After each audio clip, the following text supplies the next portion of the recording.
भोजपुरी के एक कवि हैं पंडित भालचंद्र त्रिपाठी। बड़ी सुंदर एक उन्होंने उनसे एक कविता है। मुझे नहीं पता कि उन्होंने लिखा है या उन्होंने रिसाइट किया है। निर्गुण जैसी कविता है वो। तो मुझे गाना तो नहीं आता, मैं उसका पाठ करने की कोशिश करता हूँ। गोड़वा के रंगना के, गोड़वा के रंगना के पिजरा और टंगना के, रही रही सुधि आवे बाबा के अंगना के। गोड़वा के रंगना के पिजरा और टंगना के, रही रही सुधि आवे बाबा के अंगना के। घर नाही अइले संवरिया, संवरिया के समुझावे। सुधि के बयार चले घेरेला बदरिया, सुधि के बयार चले घेरेला बदरिया, बदरिया के समुझावे। बदरिया के समुझावे। उड़ी उड़ी जाले चुनरिया, चुनरिया के समुझावे। जेकरा से सुख बा, जेकरा से सुख बा, ओकरे से दुख बा। मनवा के भाव बाई, मनवे के रुख बा। जेकरा से सुख बा, ओकरे से दुख बा। मनवा के भाव बाई, मनवे के रुख बा। बरसन लागे बदरा, चुवन लागी ओरिया, ओरिया के समझावे। बरसन लागे बदरा, चुवन लागी ओरिया, ओरिया के समझावे। घर नहीं अइले संवरिया, संवरिया के समझावे।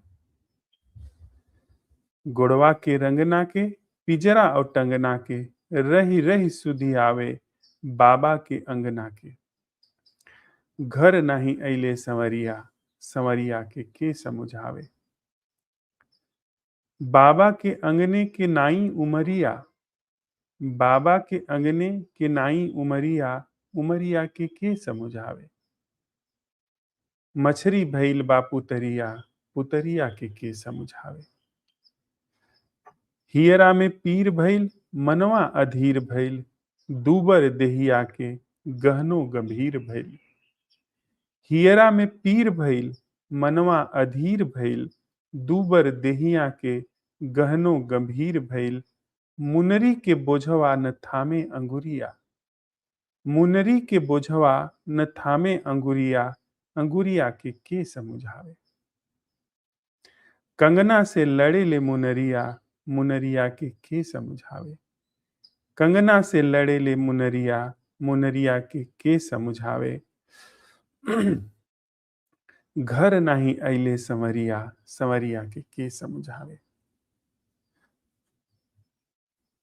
बड़ी मार्मिक ढंग से यह निर्गुण रचा गया है।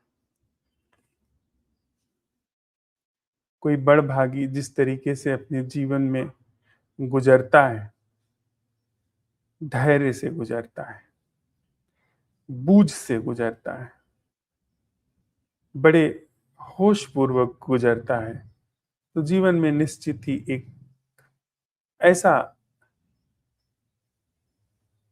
तीर्थ आता है, एक ऐसा घाट आता है जिसके पीछे देखा जाए तो कुछ नहीं है, जिसके आगे देखा जाए तो सब कुछ है।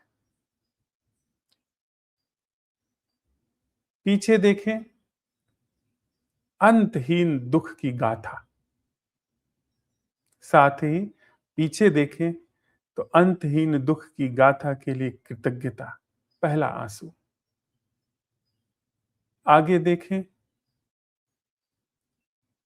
तो विभोर होकर के जैसे आंसू आंखों से झरते हैं, जैसे कोई अनंत अनंत समय से बिछड़ा हुआ प्रेमी और बस अब मिलन की बेला में मिलने वाला हो।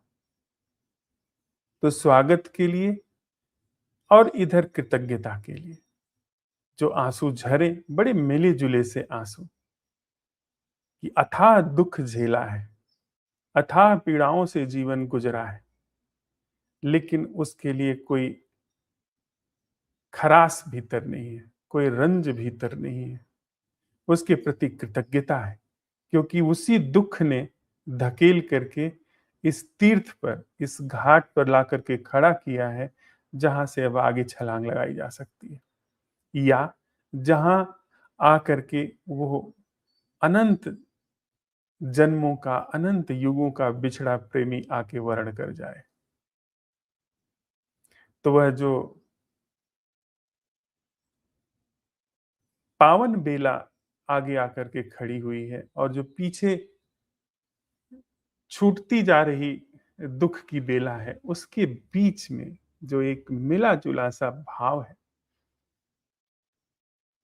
उससे जो एक आंसू की बूंद झरी है, शायद वही आंसू की बूंद असल है।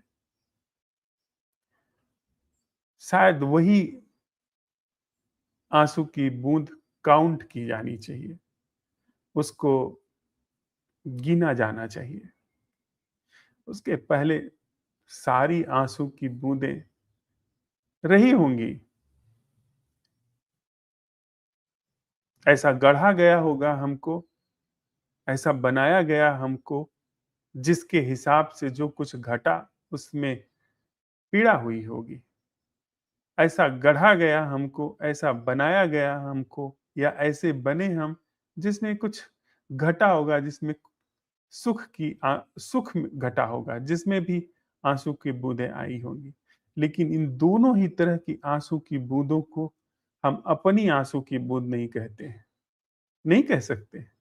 ये कोई वास्तविक, असल, ओरिजिनल आंसू की बूंद नहीं है।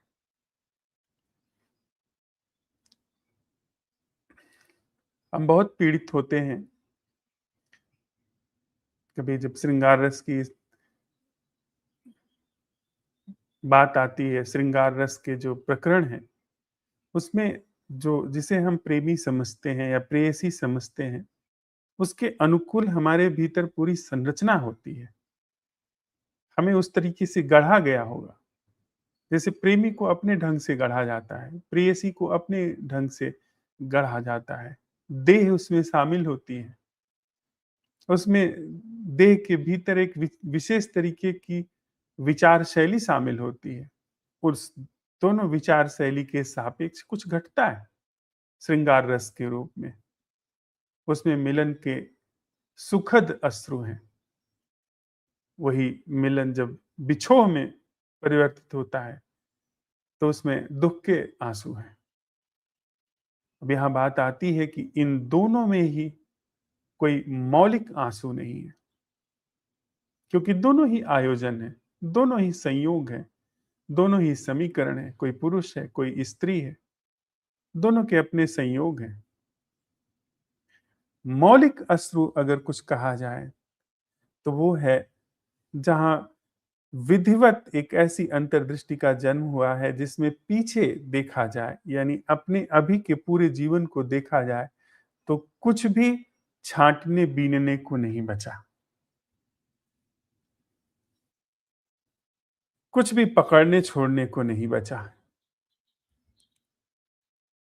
न काम पकड़ने के लिए बचा, न काम छोड़ने के लिए बचा, न राम पकड़ने के लिए बचा, न राम छोड़ने के लिए बचा। काम भी आयोजित था, उसी के सापेक्ष राम भी आयोजित था।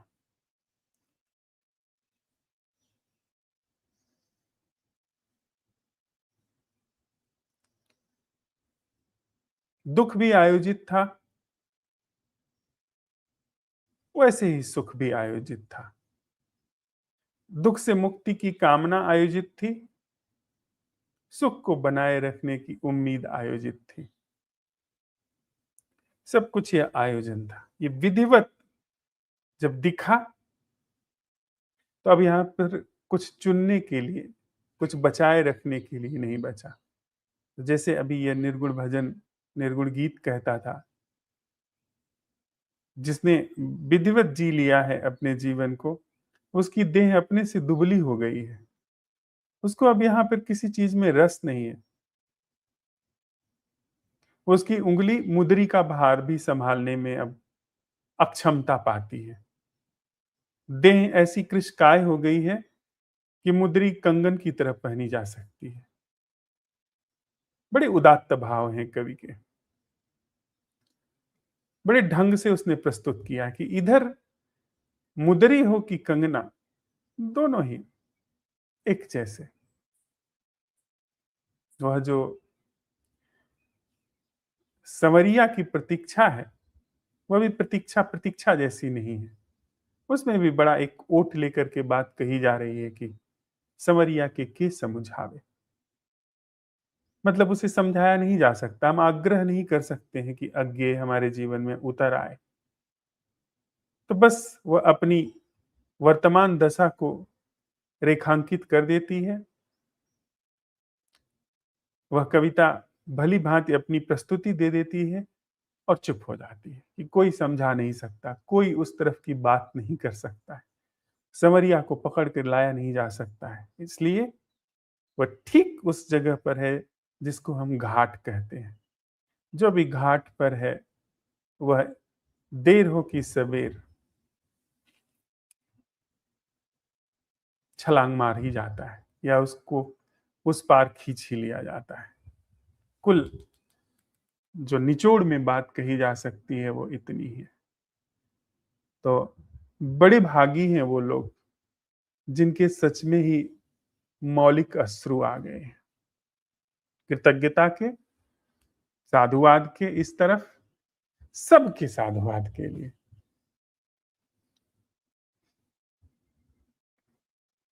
और जो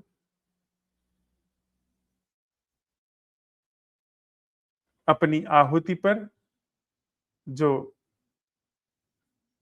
जो भी घटने वाला है या जो भी घटा हुआ है अपनी आहुति में, उसकी अपरोक्ष प्रतीति, उसकी अनुभवातीत उपस्थिति, उसका स्वागत,